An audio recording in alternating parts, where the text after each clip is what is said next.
Eid special vanilla milk cake. আসসালামু আলাইকুম everyone, welcome back to my YouTube channel গৃহসুখন। চলে আসলাম নতুন আরও একটা রেসিপি নিয়ে। আমার আজকের রেসিপি ভ্যানিলা মিল্ক কেক। খাবারের টেবিলে যদি এরকম একটা কেক থাকে তাহলে খাবারের টেবিলের সৌন্দর্য অনেক অনেক গুণ বেড়ে যায়। আমরা সাধারণত বার্থডেতে এ ধরনের কেক খেয়ে থাকি বা বানিয়ে থাকি, কিন্তু আমি না ঈদে স্পেশালভাবে এ ধরনের কেকগুলো বানিয়ে থাকি। যে কোনো অকেশনে স্পেশালি আমাদের বাসায় একটা না একটা কেক তৈরি হয়ই। তো এটাও ঈদের জন্য বানিয়েছিলাম। এতটাই সফট হয়েছিল আর এতটাই স্পঞ্জি হয়েছিল যে কি বলবো। এই কেকটা মুখে দিলেই যেন মিলিয়ে যায়। ভীষণ টেস্টি এই কেকটা। তো আমি ঈদের দিন বানিয়েছিলাম আমার পরিবারের সবার জন্য। তো চলুন বানানো শুরু করি কেকটা। এখানে আমি এখন 9টা ডিম ভেঙে নিচ্ছি। আজকে আমি অনেক বড় সাইজের একটা কেক তৈরি করব, যার কারণে আমার 9টা ডিমই লাগবে।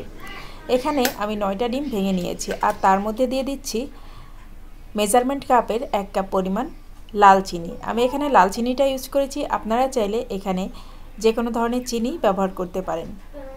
এরপরে এখানে দিয়ে দিব ভ্যানিলা এসেন্স। আমি এখানে ফোস্টার ক্লার্কসের ভ্যানিলা এসেন্স ইউজ করলাম 1/2 চা চামচের মতো। আপনারা চাইলে যে কোনো ধরনের এসেন্সই ইউজ করতে পারেন, যে কোনো ফ্লেভারই ইউজ করতে পারেন। আর দিয়ে দিয়েছি একটু লবণ। এখন একটা ইলেকট্রিক বিটার দিয়ে এটাকে বিট করে নিচ্ছি। 5-7 মিনিট বিট করার পরে দেখবেন এটা খুব সুন্দর একটা ফোমে পরিণত হয়েছে। আর যতক্ষণ পর্যন্ত এই ফোমটা তৈরি হবে না ততক্ষণ পর্যন্ত বিট করতে হবে। যাদের কাছে ইলেকট্রিক বিটার নেই তারা হ্যান্ড হুইক্স দিয়েও করতে পারেন, তবে ইলেকট্রিক বিটার দিয়েই কেকটা খুব বেশি ভালো হয়। এখন দেখেন 7-8 মিনিট বিট করার পরে এটা খুব সুন্দর একটা ফোম তৈরি হয়ে গিয়েছে। এখন এর মধ্যে আমি তেল দিয়ে দিব। তেলটা অপশনাল, আপনারা চাইলে দিতেও পারেন, নাও দিতে পারেন। আমি এখানে 2 টেবিল চামচের মতো তেল দিয়ে দিলাম। এটা হচ্ছে সয়াবিন তেল, আপনারা চাইলে গলানো বাটারও দিতে পারেন। এখন আবারও 1 মিনিটের মতো আমি এটাকে বিট করে নিচ্ছি। খুব বেশি এখন আর বিট করা লাগবে না, কারণ এটাতে তেল দিয়ে দিয়েছি। তেল দেওয়ার পরে কিন্তু 1 মিনিটের বেশি কোনোভাবেই বিট করা যাবে না। আমি 1 মিনিটেরও কম করেছি। এখন 2 কাপ ময়দার মধ্যে আমি 2 চা চামচ বেকিং পাউডার মিশিয়েছি আর মেজারমেন্ট কাপের 1 কাপ পরিমাণ গুঁড়া দুধ একসাথে মিশিয়ে রেখেছি। সেটাকে এখন চেলে চেলে এই ব্যাটারটার সাথে মিশিয়ে দিব। আমি আবারও বলছি, 2 কাপ ময়দা আর সাথে আছে 1 কাপ গুঁড়া দুধ আর বেকিং পাউডার আছে 2 চা চামচ। সব কিছু একসাথে মিশিয়ে নিয়েছি।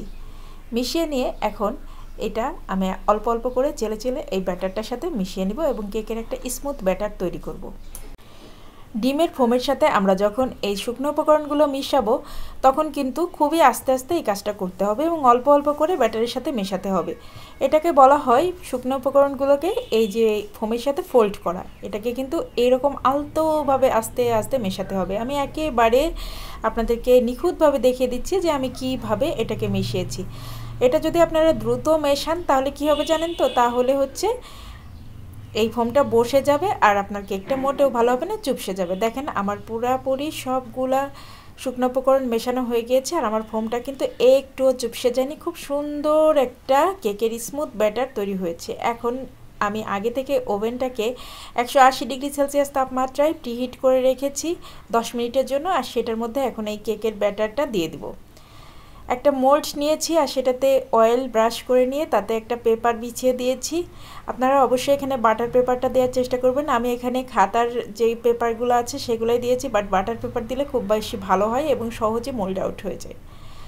এখন আমি এখানে 2টা মোল্ড রেডি করে নিয়েছি। যেহেতু আমি আজকে একটা বড় সাইজের কেক বানাবো, 2 লেয়ারের কেক, তাই জন্য 2টা মোল্ড নিয়ে নিয়েছি, একটা ছোট একটা বড়।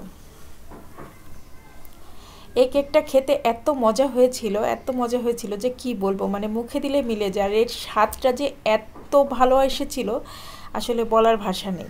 অবশ্যই কিন্তু এই যে ব্যাটারটাতে গুঁড়া দুধ ইউজ করতে হবে, এটা কিন্তু কোনোভাবে স্কিপ করা যাবে না। কেকটা কিন্তু হয়ে গিয়েছে, দেখেন 180 ডিগ্রি সেলসিয়াস তাপমাত্রায় 40 মিনিট বেক করে নিয়েছি। খুব সুন্দর 2টা কেক হয়ে গিয়েছে।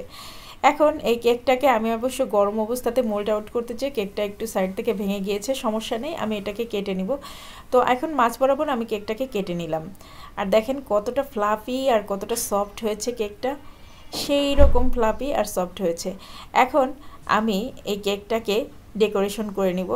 তো দুইটা কেকই আমি এভাবে করে কেটে নিলাম। গরম অবস্থাতে মোল্ড আউট করতে গেলে কেকটা ভেঙে যাবে, তাই ঠান্ডা হলে তারপরে কেকটা মোল্ড আউট করবেন। এখন ঘন দুধ আমি এখানে দিয়ে দিচ্ছি। ঘন দুধ মানে মালাই দুধটা আমি এই কেকের প্রতিটা লেয়ারের উপরে দিয়ে দিচ্ছি, এতে করে স্বাদটা আরও বেশি ভালো আসে।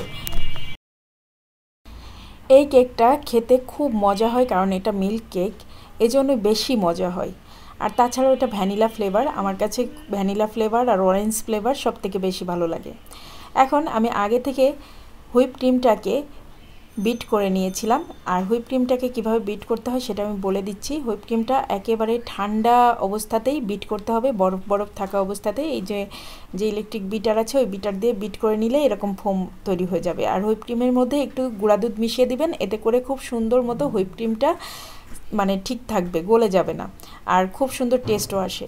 প্রতিটা লেয়ারে এভাবে করে দুধের মালাই দিয়ে দিচ্ছি, আর এভাবে হুইপ ক্রিমটা দিয়ে দিচ্ছি। হুইপ ক্রিম ফ্রস্টিং যদি আপনারা না পারেন তাহলে আমাকে কমেন্ট করে জানাবেন, আমি হুইপ ক্রিম ফ্রস্টিং কীভাবে করেছি সেটার ভিডিও আমি আপনাদের সাথে শেয়ার করব। আর হুইপ ক্রিমটা যেখানে মানে যে পাত্রে আপনারা ফ্রস্টিং করবেন অবশ্যই সেই পাত্রটাকেও সুন্দর করে ফ্রিজে রেখে ঠান্ডা করে নেবেন। এখন ক্রিমটাকে ভালো করে সব দিকে লাগিয়ে নিচ্ছি। এখন বড় কেকটা ক্রিম দেওয়ার পরে ছোট কেকটা বসিয়ে নিয়েছি। আমার আজকে যেটা হয়েছে যে কেকটা ভেঙে গিয়েছিল হচ্ছে গরম অবস্থাতে মোল্ড আউট করতে যেয়ে। অবশ্যই ঠান্ডা করে তারপর মোল্ড আউট করবেন, যার কারণে আমার কেকটা একটু মানে ফিনিশিংটা আঁকাবাঁকা হয়ে গিয়েছে। অবশ্য সমস্যা নেই, এটা হচ্ছে আমাদের পরিবারের আমরা সবাই খাবো, তাই এত টেনশনের কিছু নেই। এখন হচ্ছে আমি আমার ইচ্ছা মতো একটু ডিজাইন করে নিচ্ছি। এখানে আপনারা আপনাদের ইচ্ছা মতো ডিজাইন করে নেবেন। তো আমি আজকে পিঙ্ক আর ইয়েলো কালারের ক্রিম দিয়ে এই ডিজাইনটা করে নিচ্ছি। এটা হচ্ছে আমার বেবিদের জন্য মূলত করা, যাতে একটু সুন্দর বেশি লাগে, একটু আকর্ষণীয় হয়, আর আমার বেবিরা যেন মজা করে খায়। বাচ্চারা তো জানেনি একটু মানে কালারফুল হলে সেই জিনিসটা খেতে বেশি পছন্দ করে, তো সেজন্য একটু কালারফুল করে কেকটা তৈরি করা। আর যদি আমি আমার জন্য তৈরি করতাম বা বড়দের জন্য তৈরি করতাম আমার পরিবারের, তাহলে এত কালারফুল করতাম না। তো এই যে এরকম করে আমি হালকা পাতলা একটু ডিজাইন করে নিচ্ছি। আমি অত ভালো ডিজাইন করতেও পারি না, মোটামুটি যা পারি তা দিয়ে আমার পরিবারের সবার চলে যায় আর কি। তো এই তো আমার কেক ডিজাইন করা হয়ে গেল প্রায়, আর একটু হচ্ছে নিচের দিকে বর্ডারটা দিয়ে দিতে হবে। তো দেখেন খুব সুন্দর একটা ডিজাইন করে ফেলেছি। আজকের কেকটা আপনাদের কাছে কেমন লাগলো আমাকে কমেন্ট করে জানাবেন।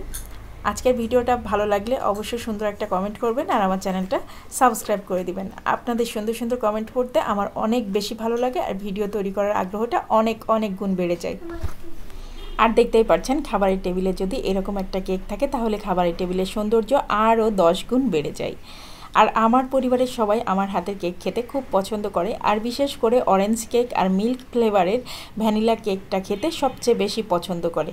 তো আপনারা যারা আমার চ্যানেলের আরও কেকের রেসিপি দেখেননি তারা অবশ্যই দেখে নেবেন। প্লেলিস্ট চেক করলে পেয়ে যাবেন অনেক অনেক কেকের রেসিপি আমার এই চ্যানেলে দেয়া আছে।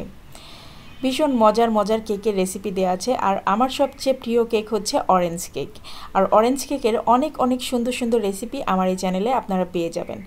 তো আজকের ভিডিওটা আমি শেষ করব আপনাদের সাথে ইনশাল্লাহ। আল্লাহ বাঁচায় রাখলে আবার পরের ভিডিওতে দেখা হবে, কথা হবে ইনশাল্লাহ।